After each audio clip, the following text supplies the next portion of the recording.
kira-kira kowe iso lan iso dijagake upama entuk pangkat saka para Pandhawa. Pak. Napa salah nek kula iki gegayuhan sing luwih dhuwur? Para nimpuna sampun sami nyebataken yen kowe duwe gegayuhan kuwi yen iso sak dhuwuring langit gegayuhanmu sak dhuwur-dhuwure. Upama tiba ora tiba ning isor, nanging isih tiba ning dhuwur tegese mboten amblek urip kula. Upama kula niku didhapuk dadi senopati tenan, wah kaya ngapa senenge atiku. Kula ora arep owel karo uripe Petruk, ora arep owel karo kahanan kula. Piye? Niki sampeyan niku mboten guyon ta sinuwun? Ora. Kuwi tenanan. Kowe tak wenehi pangkat Jenderal, jenenge Jenderal Kantong Bolong. Wah, Petruk gleleng. Jenderal lele, dadi pangareping prajurit. Aranmu Jenderal Kantong Bolong, nggih.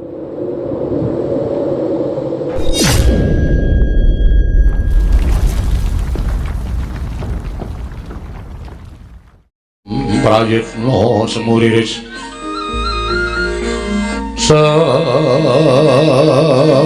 semuriris eko balik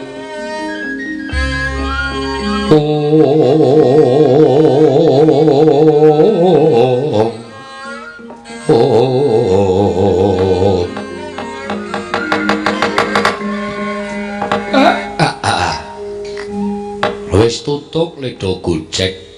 Sampun, Pak. Sampun, Pak. Pak. Napa-napa niku sak madya. Iya.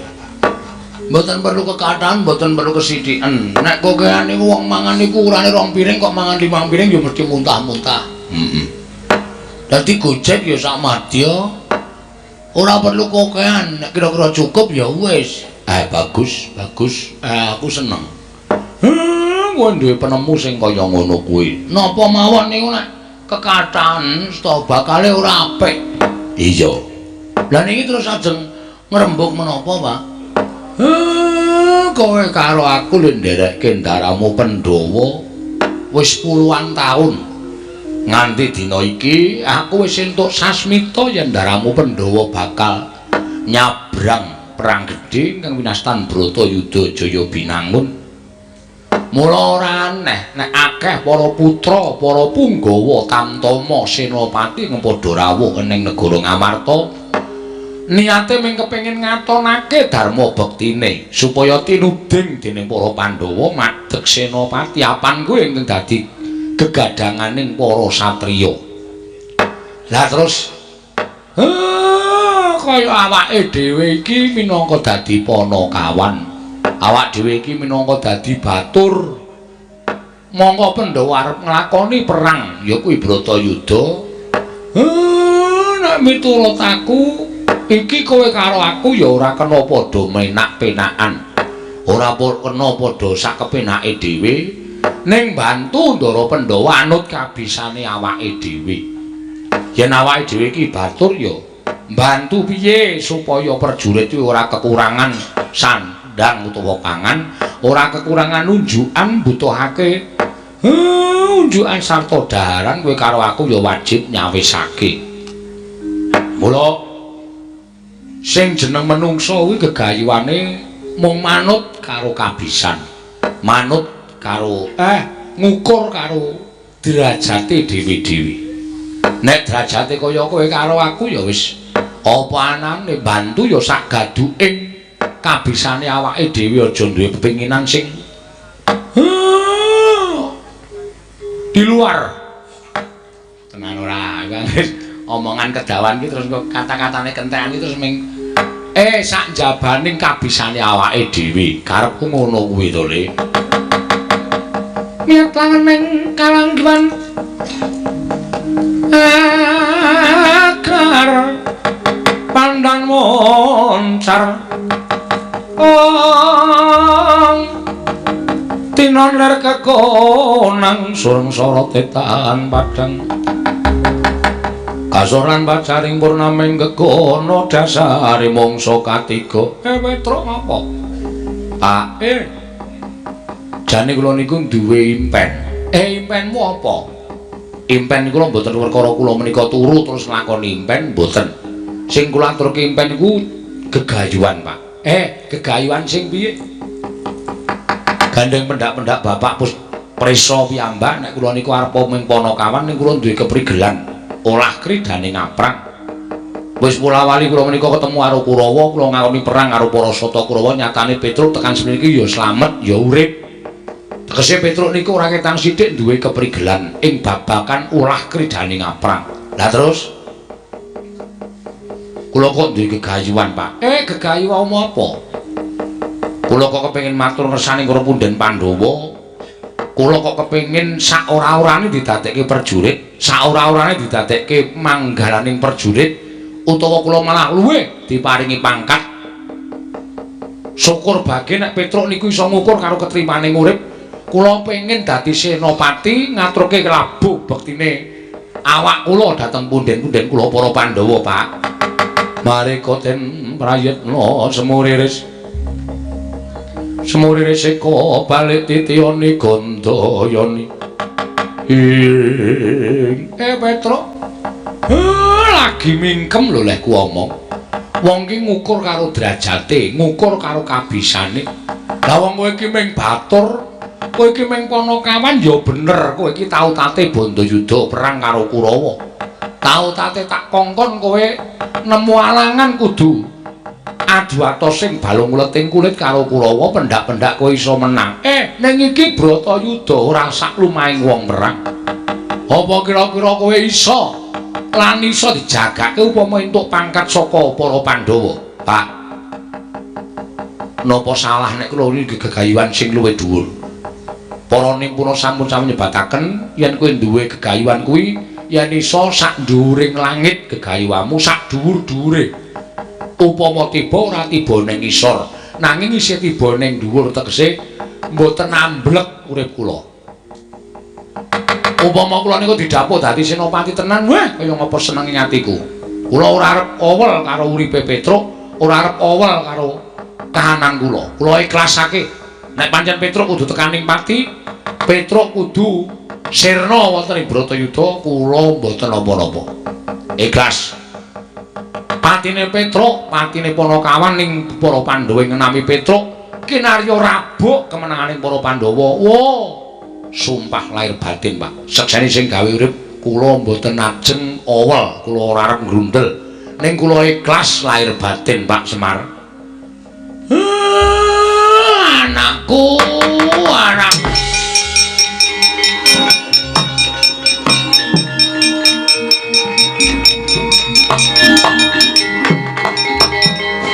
Ya, bapakmu mengestoni ning sing jeneng wong perang kuwi kudu duwe daya kekuatan. Mula sadurunge kowe suwan negara Ngamarta kowe tak tundung Petruk. Lho, malah ditundung pripun? Golek ana pertapan sing aran pertapan Teja Kinurung kuwi kancaku. Pendhitane kuwi sumitraku ya dulurku. Jenenge Begawan Teja Sumirat. Kabeh gegayuhanmu aturna marang Begawan Teja Sumirat. Nek lumrah wis ngerti kekarepanku, kowe mesti engko bakal entuk pusaka pirang-pirang kena kinarya godhong nggonmu bakal nglamar dadi tamtama utawa dadi pengareping Bintara ning negara Ngamarta. Nyuwun pamit, Pak. Sing ati-ati aja kaya bocah cilik Panakawan. Wah, Petruk ya aleman ki ya ngapa ta ya? Ora apa-apa, wong sing jeneng duwe gegayuhan kuwi becik kok nala garing. Nggih. Bagong pengen dadi apa? RT. Oh, malah medun ora. Wis ben. Ora usah digagas. Muga-muga gegayuhane Petruk iso kasembadan. Ayo tole menyang negara Ngamarta. Monggo Pak kula dherekaken. Nggih, Pak, monggo kula dherekaken.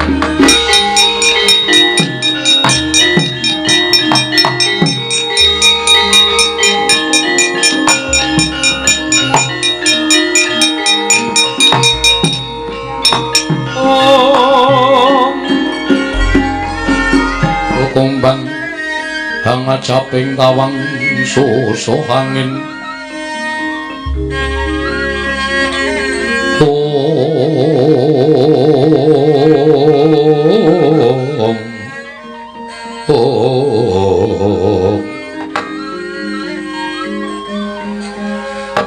Mas Tunama sidam sekaring bawana langgeng iki ana wujuding Panakawan prapta ning pertapan Teja Kinurung. Iki sapa? Nyuwun pangapunten Mremban.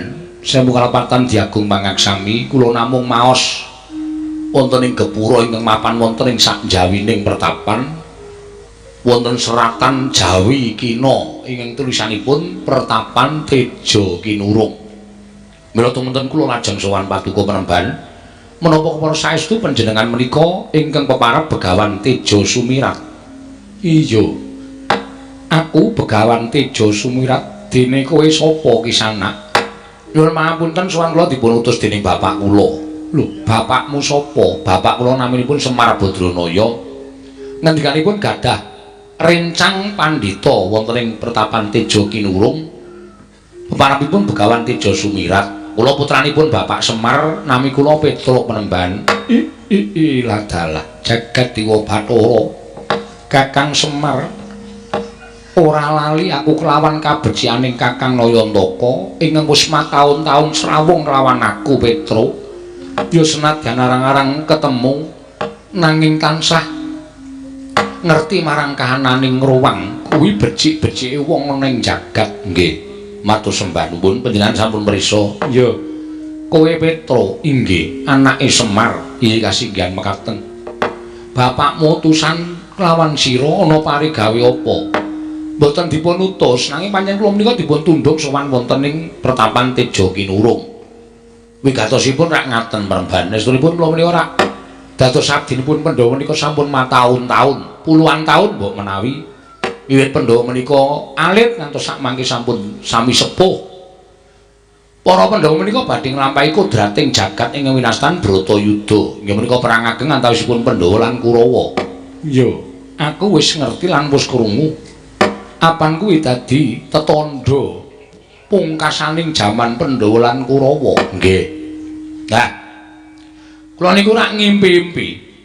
Pun pinten-pinten dinten nika kula pengin matur karo bapak ning kula golek wektu sing pas. Mergo bapak niku lambe atine ora iso dicekeli. Tegese nek dong lega niku panjaluk ya anak ya dituruti, nek dong mboten lega niku arep mung menjaluk sithik mawon ora bakal dituruti. Iya Petro, lah dilalah. Kala wau kula matur karo bapak niku penggali bapak nendeng lega. Tumunten kula nyuwun Pak, kula niku jane ora mung kepengin bilani Pandhawa kanthi ngrumaosi kula menika jejering batur. Ning kok rasane kaya kepengin bilani para Pandhawa luwih saka jejering batur. Mula kula tak matur karo para Pandhawa nek kula mbok menawa didadekke prajurit Tamtama utawi Bintara sak mangke kula nderek majeng perang saged nglabuh labet dhateng punden kula para Pandhawa. Terus bapakmu ngendika piye Petruk? Bapak niku ngendika apik kuwi. Ning tak jaluk sangwa sing komplit. Aja kok kowe arep golek iwak mongko ora sangu jala. Kowe arep tuku sandangan mongko ora sangu dhuwit. Mengko ndak kewirangan.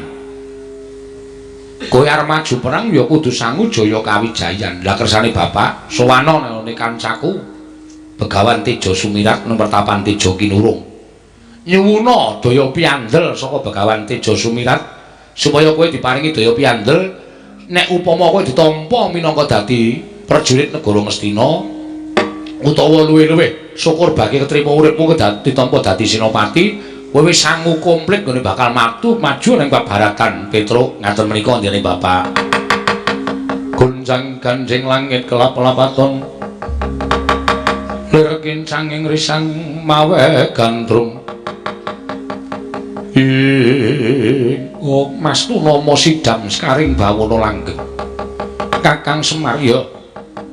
Petruk apa kang dadi aturmu wis ndak tumpuk? Mula gandeng kowe kuwi asale saka Panakawan lan kowe kepengin dadi prajurit ana ing negara Ngamarta. Ndak udaneni apa kang dadi penjaluke bapakmu lumantar sira Petruk. Tak paringi pusaka celu cacahe siji wujud pusaka gobang aran Kyai Tundung Nyawa. Angka loro kantong pangan ingkang aran Nyai Bogasarana. Tegese lamun kowe dadi pangareping prajurit yen prajuritmu padha luwih ora usah dadak kowe olah-olah. Cukup Kyai Boga Sarana mau mbok watek bakal iso nganakake dedaharan kanggo para prajurit. Oh nggih. Dene ngangka 3 budalmu marang Praja Ngamarta ndak kantheni prajurit pujan saka Begawan Teja Sumirat 1000 cacahing kang padha mbiyantu Petruk. Wah, matur sembah nuwun tanpa pepindhan peremban. Lajeng samangke monggo latri maringaken sapurnane ulun paringake kalawan jeneng para Petruk budhal marang negara Ngamarta. Nun nggih ngestakaken dawuh penemban nyuwun pamit sing ati-ati aja kaya bocah cilik pono kawan Marbodrono ya. Cetha ora supe karo kahananku, ora lali marang kahananing Begawan Teja Sumirat. Ya, tak bali marang asal mula bukane. Gandeng wis bisa nyangoni pusaka kelawan pono kawan Petruk. Bali marang asal mula bukaku lan bali marang asal kahananku. Oh.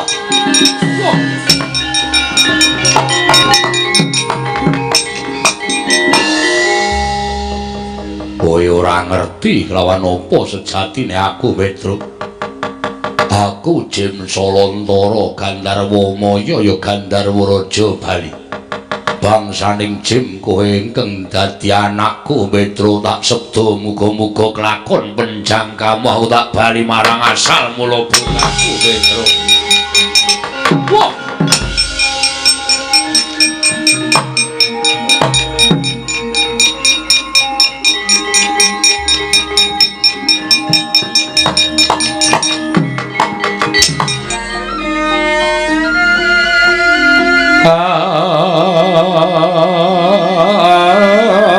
Dinetraning Tugarapo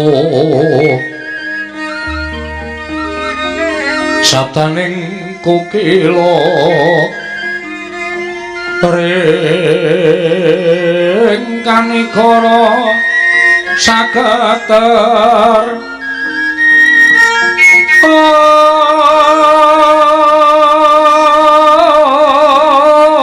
kene donga engkong lir wusing bene panca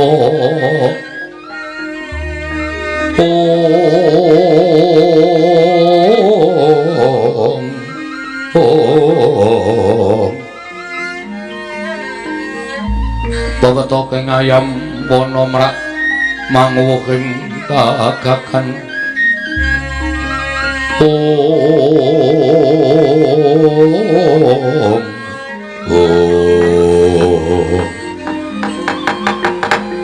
Prabu jimat semban kula Koko Prabu pengayoman kula ingkang sekawit ingkang rayi nedya ngrembak perkawis Bratayuda Jaya binangun anggenipun maduka Kanjeng Koko Prabu sampun kadhapuk minangka dados pujangganing para Pandhawa ingkang tansah ngampingi dhateng para Pandhawa. Namung emanipun teka menika ketingal rawuhipun Koko Prabu Mandura mugi kacupetna semanten langkung rumiyin langkung prayogi menawi kula badhe nyuwun priksa menggah menapa ta wigatosipun Koko Prabu Mandura kepareng tedhak wonten ing Ngamarta. Yo ngelingi Gandeng Baladewa durung mesti melu para Pandhawa. Kula luwih becik takon ana dhisik apa wigatine bole kakangku nggone tekan negara Ngamarta. Sapa ngerti yen to rawuh bole kakangku menapa dadi mata pitaning para Kurawa nggone bakal metung kekuataning para Pandhawa. Werkudara bole kakangku piye? Aja kaduk ati ajrun menapa. Kresna wonten maring dawuh. Ora usah mbok dangu. Pun kakang wis nampa sabdane Kyai Prabu Darmakusuma. Monggo pun kakang apa ta sababe dene sowan marang negara Ngamarta. Tanana liya kejaba mung Kyai Prabu mugi keparenga kula munjuk atur. Koko Prabu kula sumanggaaken maduka Kanjeng Koko Prabu. Ngemuti bilih nalika semanten kula tinimbalan sowan wonten negari Ngastina. Wigatosipun rembak perkawis perang ageng. Namung nyatanipun jebul. Sakmangke ketingal awonipun para Sata Kurawa. Ketingal julikipun Paman Sengkuni, tuwin angkara murkanipun Bapa Durna ingkang boten nilar dhateng watak candalanipun Kyai Prabu Duryudana. wekasan dinten sak mangke sampun sami tata-tata nedya anggecak perang negari Ngamarta ngrumiyini tumapaking perang ageng Bratayuda nggih mangsa gelak wanci mila sampun ngantos sak mangke para Pandhawa karepotan kula suwun kanthi sanget tata-tata samapta ing gati sawigaing diri sak mangsa-mangsa Kurawa prapteng negari Ngamarta Yayi kandya bala Pandhawa mbya gumulung mangung siring sata kura kambahung kesroka titik merut layut sagung praratu sang swatama kejot enggalih mloteng Ngamarta parandring mangke boten dangu sawanipun para putra Pandhawa Raden Wisanggeni Bambang Antasena tuwin Raden Antarja karya kagat sangya para Pandhawa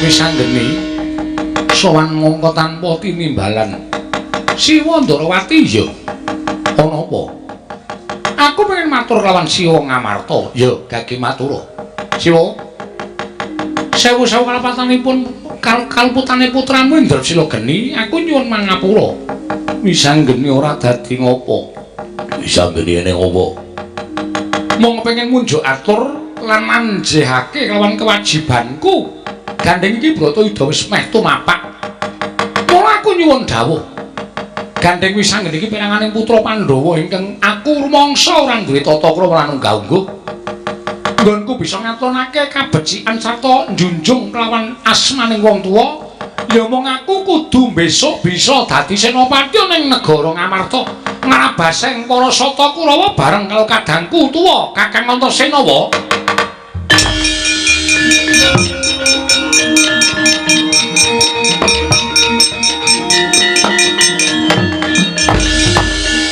Wisanggeni Siwa Ndarawati piye yen kowe takon babagan kuwi aja takon karo wakmu Puntadewa nanging aku ingkang bakal mene wangsulan Siwa Ngamarta Siwa Ndarawati pengendikane bakal tak pundi dadekake jimat syukur kowe tak kandhani ya nggih yen kowe anakku Wisanggeni karo Antasena maju ning paperangan ora nganti telung kedheping paningal Kurawa ludes keles tanpa sisa tegese Bratayuda mengko Pandhawa ingkang ngukup kemenangan kuwi ingkang tak karepake nanging ora padha karo kodrating dewa kang mangkono sira kula mung bakal gawe wiranging para Jawata lah terus kananku sesuk piye sesuk ana lakone Dewi Wisanggeni Antasena cinipta ana ing jagat pancen wis kinodrat dening panguwasaning Hyang Asih Prana ana mungsuh ing kudu mbok sirnakake mungsuh kuwi kudu tak sirnakake sapa bareng karo kadangmu tuwa ing Randu Gombala ya si Antasena sesuk Wisanggeni bakal mateni Bathari Durga lan Bathara Kala sadurunge tumapak perang Bratayuda kanthi cara mengkono Pandhawa ora ana ing bakal nggiri godhong ning nglakoni perang gedhe Bratayuda ngono wae iya Antasena ya ngono ya padhi aku mengkari manut kanthi mbok lakoni kewajibanmu nganti tuntas iku wis dadi pratandha lamun Wisanggeni Antasena wis labuh kalan para Pandhawa nanging yen kowe ora gelem laksanane kewajibanmu ateges kowe weya marang sesanggemaning para Pandhawa tumrap atmajaning aran Wisanggeni Antasena padha karo kowe nyelaki dawuhing wong tuwa kang mangkono sira ora bakal kelakon njunjung lawan asmaning wong tuwa ya Siwa Ndarawati yen to pancen mengkono aku mengkari manut kundura marang kasatyanmu dhewe-dhewe sesuk wayane mangsa kala bakal katandha Wisanggeni njaluk pamit wae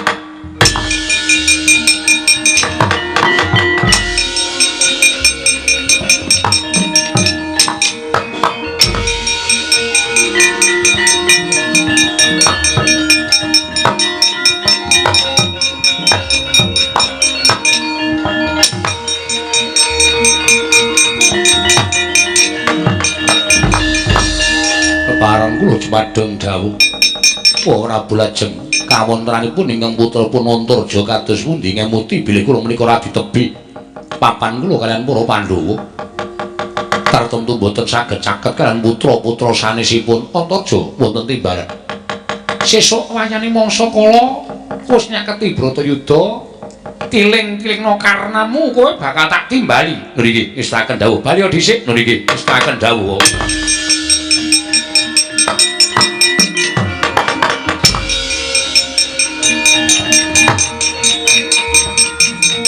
kula nuwun sinuwun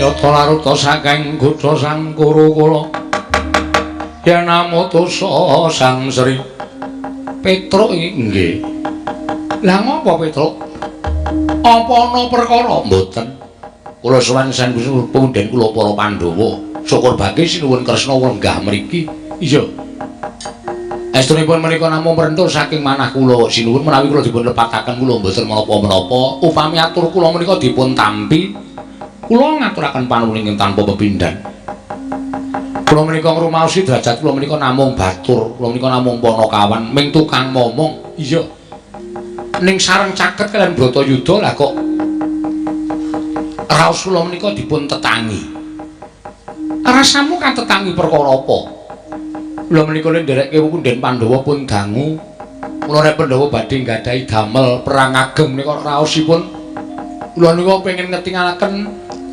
labuh labet kula dhateng punden kula Pandhawa sarana kula menika mbok dipun inggahaken derajatipun dados perjurit menapa tamtama menapa bintara supados sakmangke kula saged majeng wonten ing pabaratan sinuwun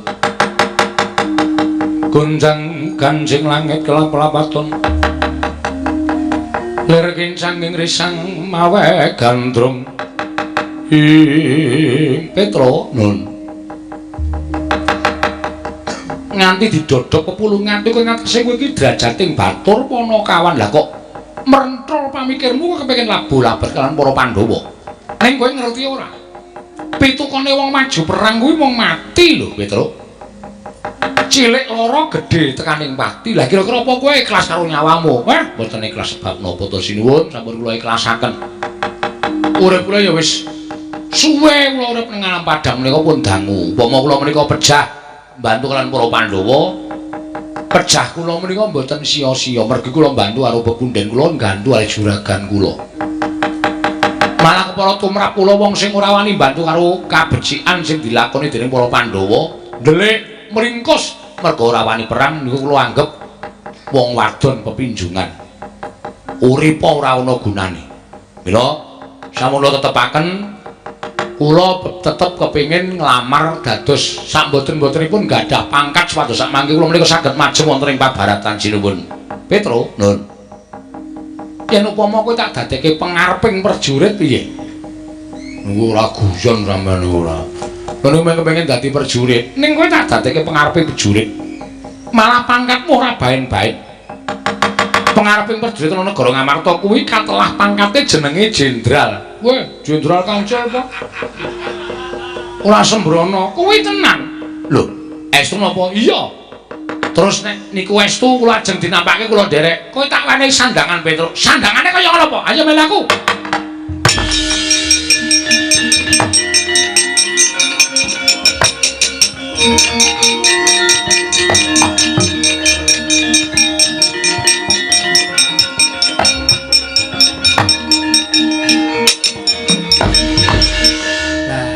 piye niki sampeyan niku mboten guyon to sinuwun ora kuwi tenanan kowe tak wenehi pangkat jenderal jenenge Jenderal Kantong Bolong wah Petruk gleleng jenderal lele lek dengkul mlocot kuwi iso lali aku sinuwun Mandura ya nek kele ora wis ya kowe dadi pangareping perjurit aranmu Jenderal Kantong Bolong nggih matur sembah nuwun kula ingkang sowan sinuwun.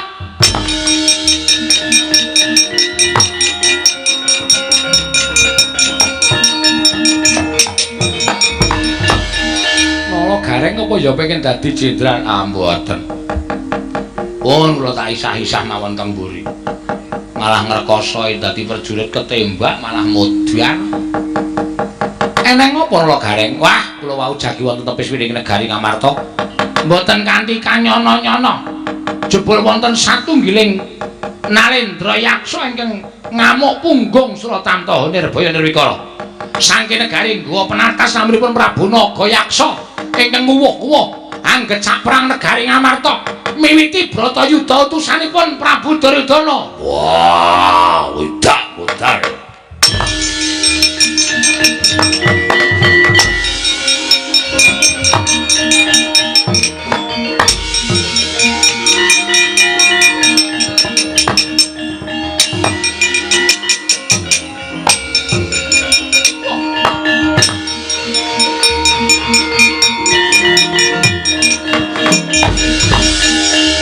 Lah piye iki? Wong lagi diwisuda, lagi wae rampung dadi pengareping prajurit. Ana kahanan geger kaya ngene kok malah merem lho.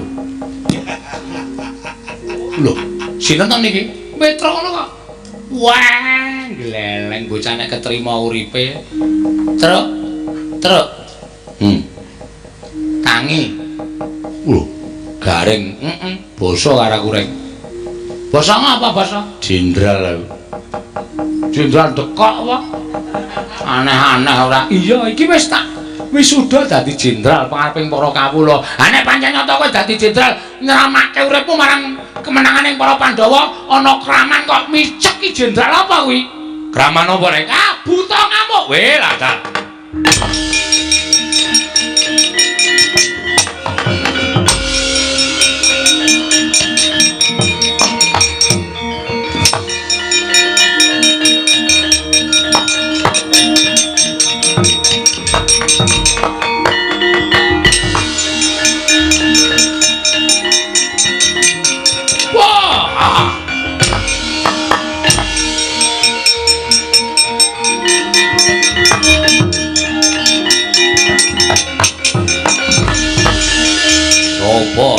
Warakudara wis apa?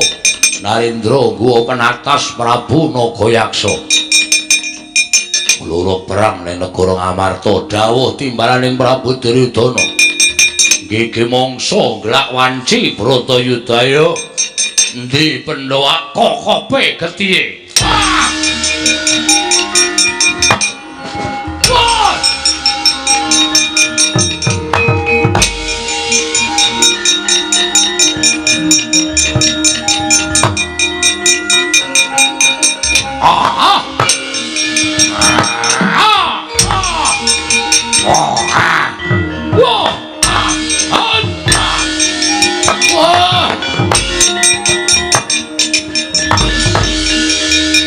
Ayo amuk Suramrata Jayamrata wong bagus apa? Raden Janaka wis apa Naga Yaksa utusaning Prabu Duryudana sumitraning Ratu Ngastina bedah Ngamarta ngukup kemenangan Prabu Duryudana.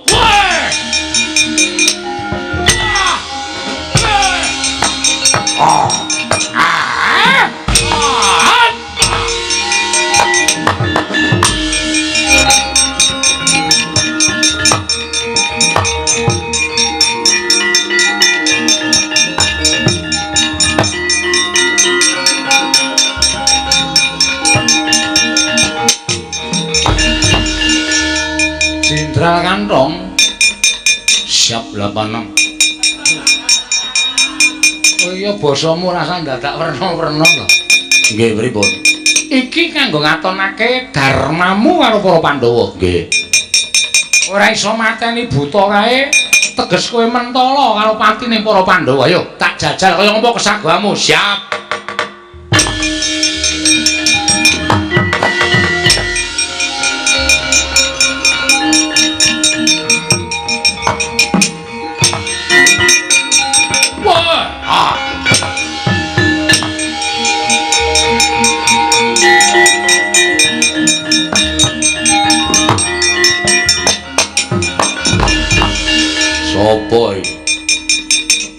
pengareping prajurit Ngamarta, aku Jenderal Kantong Bolong. Wah, lah jenenge kaya gethuk dengkulmu lho. Ayo. Petruk iki. Ning dadi pengareping para prajurit. Wah, kowe wing para kawan minggat to. Kowe sing minggat, wah, gagelak limpamu dupak sepatu.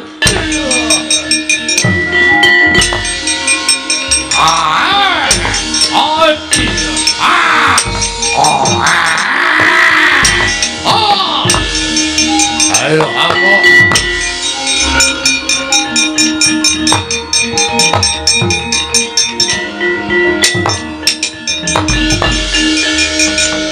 Aja pamer. Kowe wani Kemurasara karo Petruk ketiban Gobang Kyai Tundung Nyawa. Ora sirna Margalayu aja dundang Panakawan Petruk Barat.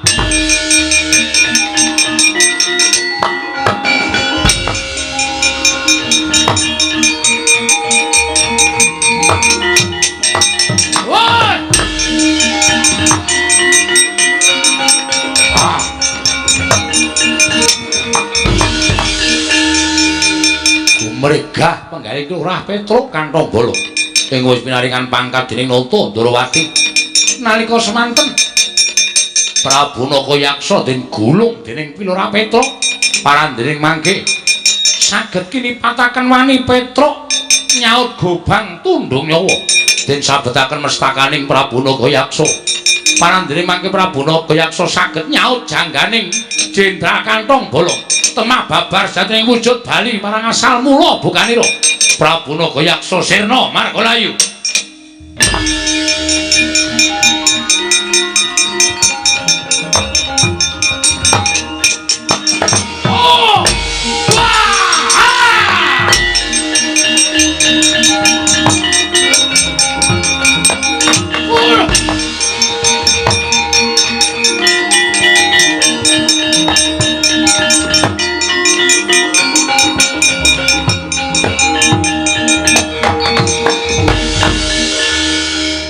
Mangkane candangi kula ming sulapan to. Sulapan piye Petruk? Lah kok disaut karo buta. Lho, butane piye? Mati. Kula duduk nganggo Gobang Kyai Tundung Nyawa, pecah sirahe. Ning butane iso nyaut guru kula, wut ngono kok. Candangan kula kok mretheli dhewe-dhewe do ilang. Petruk, nun. Apa ing dadi penjangkamu wis lakon, ning tatep kodrating jagat sira kuwi tetep ana kawan. Nggih. Wis tampanen lakon iki kanthi ikhlas. Nek saora-orane wis tau ngicipi dadi tam-tamaning prajurit, tau ngicipi dadi pengareping prajurit. Petruk, ora usah dadak kowe matur, sesuk kowe mesti iso labuh karo para Pandhawa, anut marang kekuatanmu lan anut karo kodratmu, Petruk. Nggih, trima ya. Nggih, matur nuwun pun kula trima, Ndara.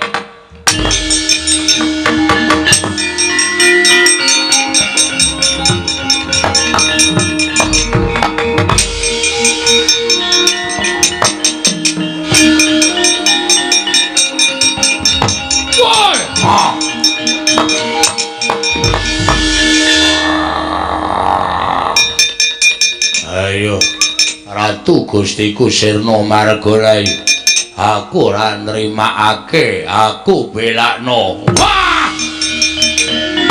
Wah!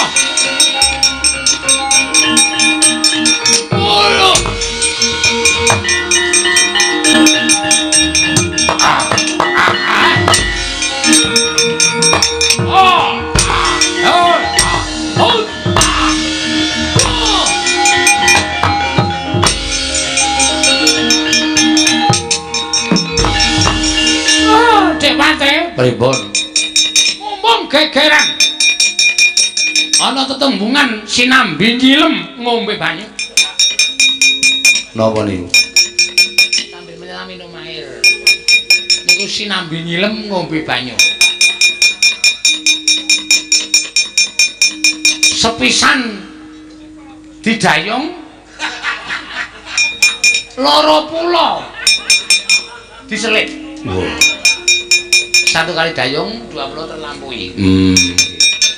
Carane mumpung gegeran ayo padha nrabung Dewati. Monggo Kakang Durna kula dherekaken.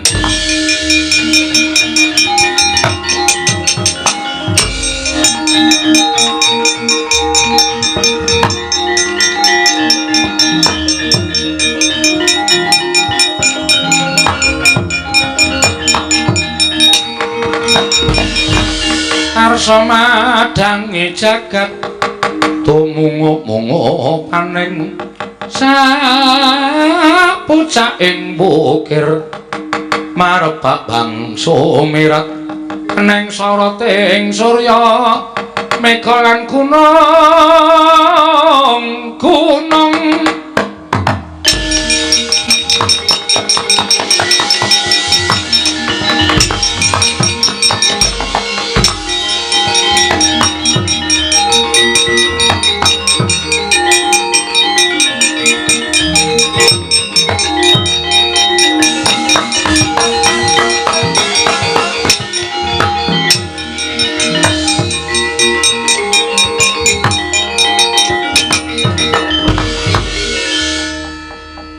napa-napa niku iso digayuh waton madhep mantep ning ya niku kudu sinartan kabisan anut karo gegayuhan sing digayuh upamane dadi lurah ya kudu ngerti carane mranata desa upamane dadi senopati ya kudu ngerti caraning perang gelaring perang lan sapiturutipun anak kula Petruk niku duwe gegayuhan ning ora diukur karo kabisan.